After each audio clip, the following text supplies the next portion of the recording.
Halo teman-teman, ketemu lagi bersama saya di YouTube channel saya, Res Channel Petualangan Wisata Nusantara. Kali ini kita ada di Pantai Cibangban, teman-teman, Pelabuhan Ratu masih ya. Jadi kebetulan Pantai Cibangban ini bersebelahan dengan Pantai Karanghaji ya, yang beberapa waktu lalu kita eksplor. Dan bedanya dengan Cibangban ini aksesnya sangat luas, teman-teman. Ya menyatu dengan Pantai Karanghaji, tapi dia aksesnya tersendiri ya. Sangat luas lah. Dan walaupun berbayar itu dalam arti kata parkir ya. Kalau kendaraan katanya motor 10.000, mobil 20.000, tidak hitung orang. Kalau tidak bawa kendaraan ya tidak bayar katanya. Saya pikir kemarin itu kalau tidak pakai kendaraan berbayar juga, teman-teman. Ternyata tidak, teman-teman. Jadi masih bisa lah saya komersilkan atau referensikan buat teman-teman untuk kunjungi, karena aksesnya pun walaupun tidak terlalu luas untuk parkir terutama, tapi masih bisa lah mencukupi untuk wisata bersama keluarga ataupun andai tolan lah. Dan aksesnya pun masih layak untuk dikunjungi, teman-teman, terutama untuk berenangi ya. Kita lihat walaupun ombak agak besar ataupun pasang, tapi masih aman untuk direnangi, teman-teman. Jadi simak terus video saya ini agar teman-teman tahu bagaimana kondisi dan situasi di sekitaran di lokasi Pantai Cibangban ini, teman-teman ya. Seperti yang saya eksplor sebelumnya, Pantai Karanghaji itu di sana, teman-teman ya, di lokasi yang ada orang dengan juga. Dan untuk harga tiket pun sama ya, 10.000, dan juga mobil 20.000, tidak ada orang. Dan ini adalah resort kuda laut, teman-teman. Jadi hanya berbatas dengan resort kuda laut aja, teman-teman. Sedangkan untuk Pantai Cikembang yang beberapa waktu lalu kita mau ekspor tapi tidak jadi, itu di sana, karena itu adalah Puncak Habibie. Jadi emang bersebelahan, teman ya, satu akses.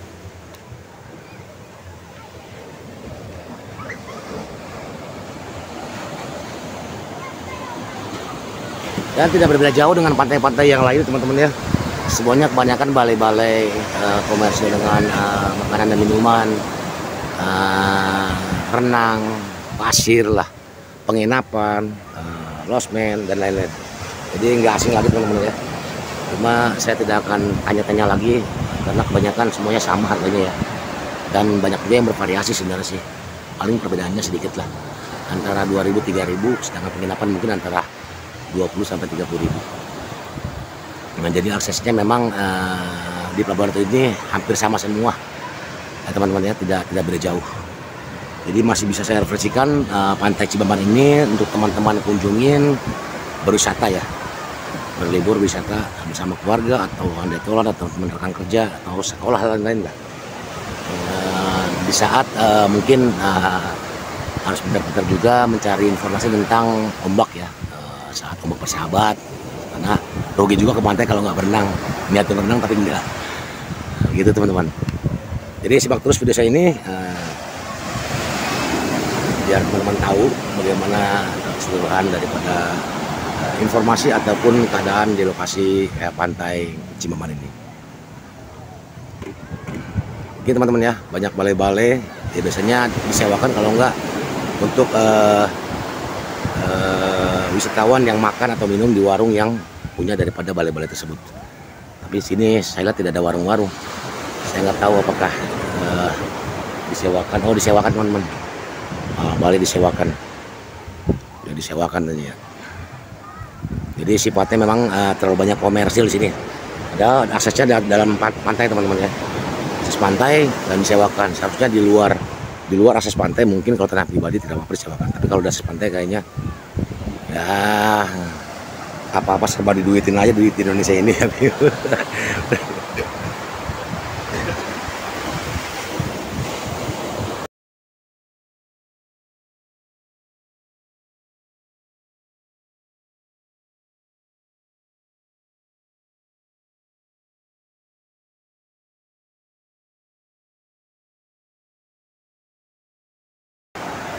Tapi asalkan tidak mahal lah ya, asalkan ekonomis sih nggak jadi masalah. Tapi kalau mahal-mahal kayaknya keterlaluan banget lah ya, akses alam gitu, akses pemerintah, tapi difungsikan dikomersilkan dengan harga mahal, walaupun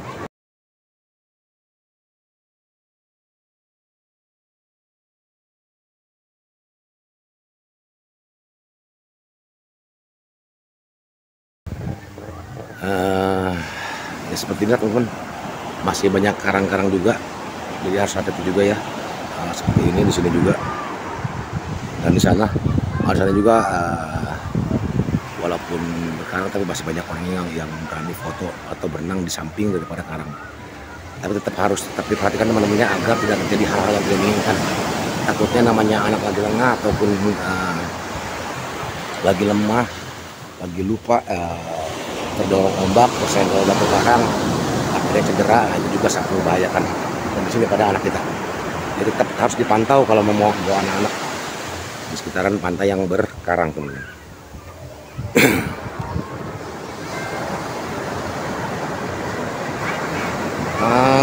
Di pantai ini agak sedikit sejuk teman-teman ya, karena balai-balai yang disewakan ini teman-teman, jadi agak adem. Kalau pohon-pohonan mungkin di belakang ya, jadi walaupun panas tapi kita masih bisa nongkrong di pinggiran balai-balai ini, adem.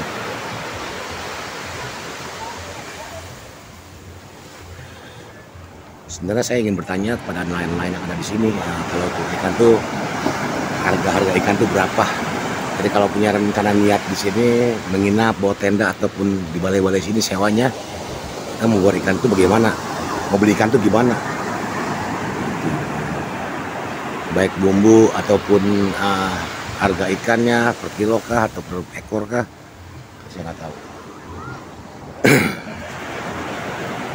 Aksesnya panjang teman-teman ya, aksesnya pantai Cimaman ini panjang, sangat panjang dan sangat juga bersahabat lah ya. Jadi pengennya itu saya kalau saat kesini tuh pas nelayan turun lah ya, pengen tahu nelayan itu bawa ikan tuh seperti apa. Apakah bawa ke sini, apakah langsung dibawa ke pelabuhan pasar ikan, saya nggak tahu. Nah, sekarang kita ambil sisi dari sebelah sisi sini teman-teman ya. Kemarin tadi saya dari arah sana, sekarang saya jalan sini. Di sini aksesnya karang teman-teman. Nah, tapi walaupun karang lihat tuh, bapaknya aja ngajak bocil ya, sampai naik-naik karang. Seharusnya dipikirkan resikonya ya. Takutnya ombak besar menghantam, itu salah seorang dewasa aja bisa terpental oleh ombak, apalagi anak kecil. Maksudnya dia tidak membawa kepada suatu resiko, tapi ya udahlah, mau gimana. Orang Indonesia itu berani-berani lah, nekat-nekat juga, lihat tuh. Nah, juga bisa ramai teman. Jadi memang hiburan rakyat itu atau wisata rakyat itu sangat-sangat menghibur teman-teman ya, karena membuat risih juga, membuat takut juga, membuat kesel juga tuh. Nah, sekarang ibunya berlari kan, anaknya di air. Nah,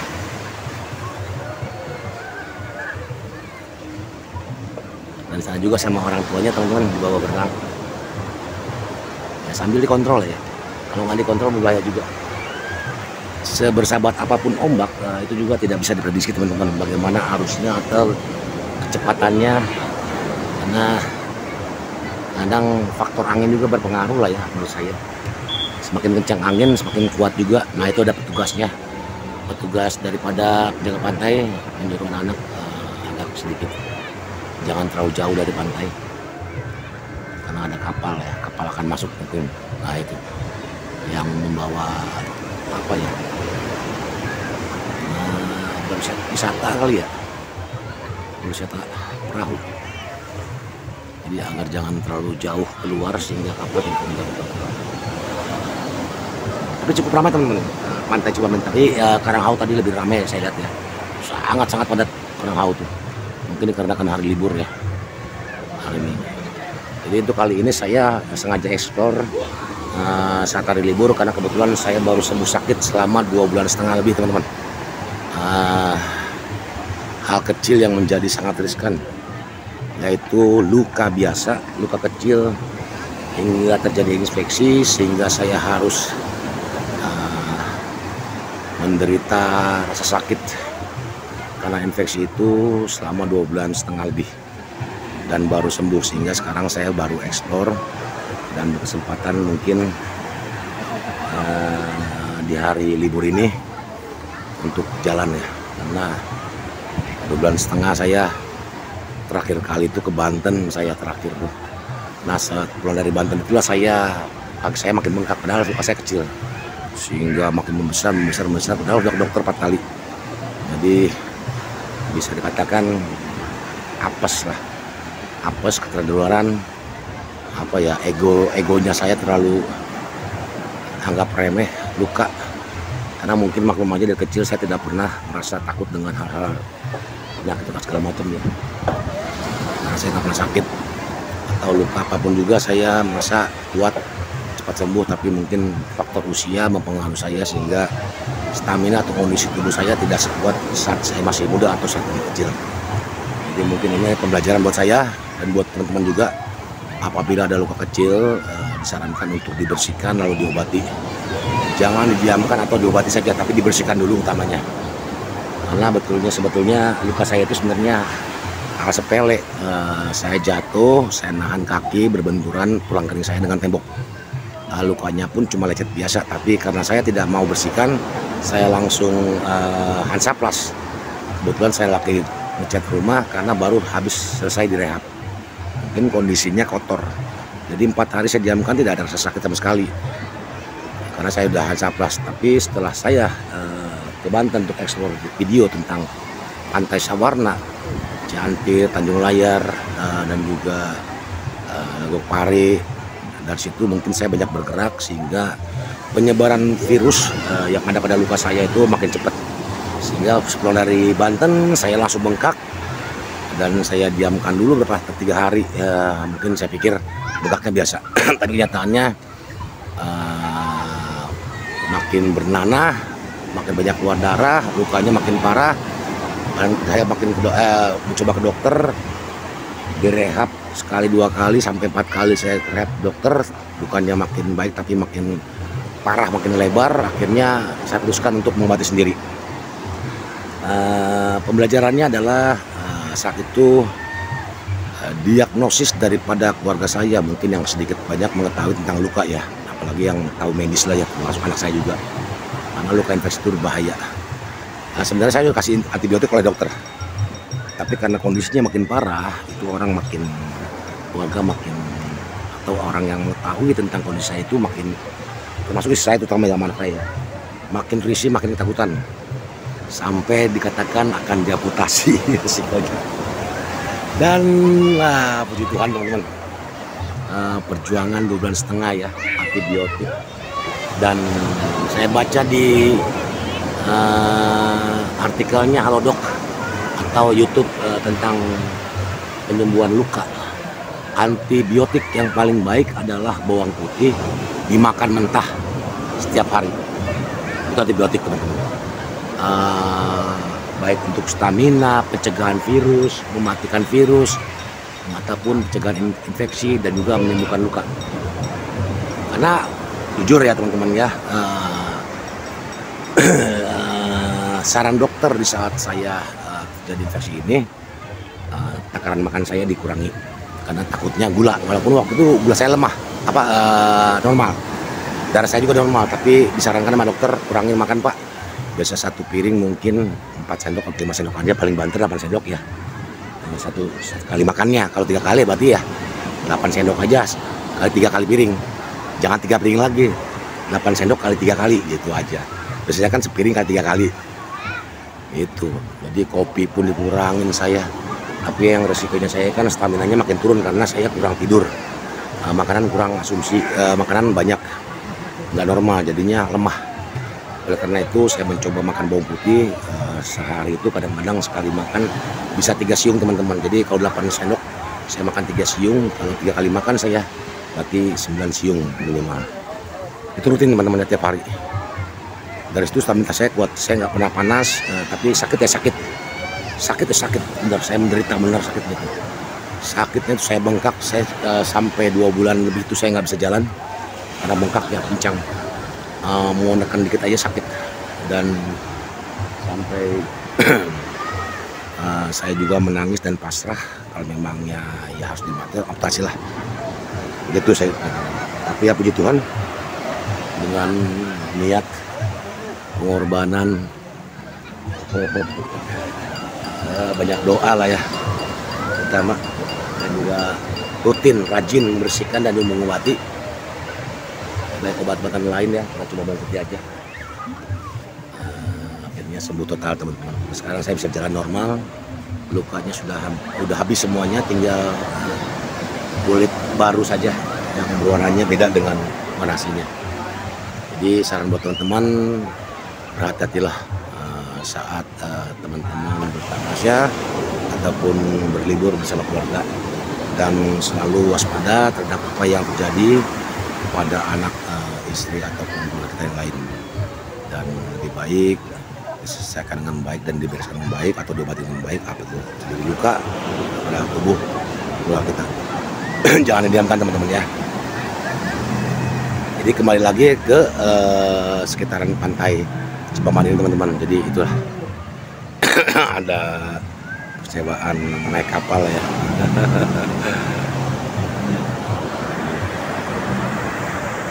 Keliling. Kalau di pantai Gedung Bangkong dan juga Karangkau ada yang perahu karet di belakangnya ditarik ya. Di belakangnya perahu karet ditarik, orang-orangnya itu naik di belakang perahu karet itu. Nah itu bisa terguling sih memang. Kalau terguling ada ban pengaman di badannya. Oke teman-teman, istirahat dulu, kita ambil lokasi lain. Jadi yang kemana-mana tetap simak terus video saya ini teman-teman. Yang sisa sangat luas teman-teman ya, pantainya Cipaman kan. Jadi kebanyakan anak-anak yang mandi. Jadi saya sengaja tidak ekspor wajah dengan jelas teman-teman, karena saya takut dikomplain atau tidak bisa menerima kalau wajahnya masuk YouTube. Jadi takut daripada saya harus reset video, mendingan jarak jauh aja teman-teman ya, supaya mukanya tidak diekspor dengan jelas.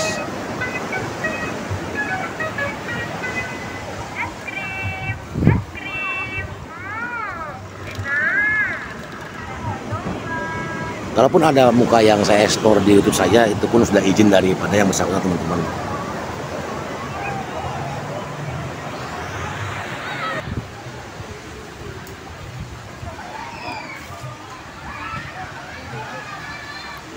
Jadi yang saya bilang akses parkirnya sempit ya, seperti ini teman, terlalu padat ya, jadi sumpah.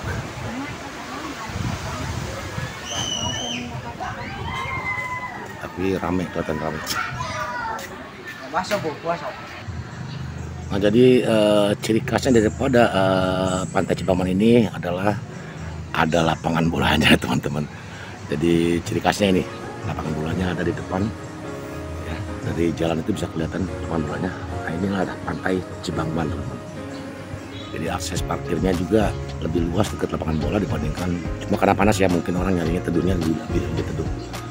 Nah, seperti itu teman-teman. Jadi akses pintu masuknya di sini. Ya. Jadi kalau kita mau pulang ke Bogor, Pelabuhan Ratu itu sana teman-teman. Ya. Jadi sampai di sini dulu video saya teman-teman tentang pantai Cipaman ini. Semoga video saya bermanfaat dan informasi yang saya berikan bermanfaat bagi teman-teman semua. Saya ucapkan terima kasih untuk semua subscriber saya yang setia selalu menonton dan mendukung saya, sehingga saya masih tetap bersemangat untuk menjalankan konten saya ini. Semoga teman-teman diberikan kesehatan, rezeki yang berlimpah, panjang, agar bisa melakukan perjalanan wisata bersama keluarga dan juga sanak famili ataupun teman. Sampai bertemu di video selanjutnya. Bye bye.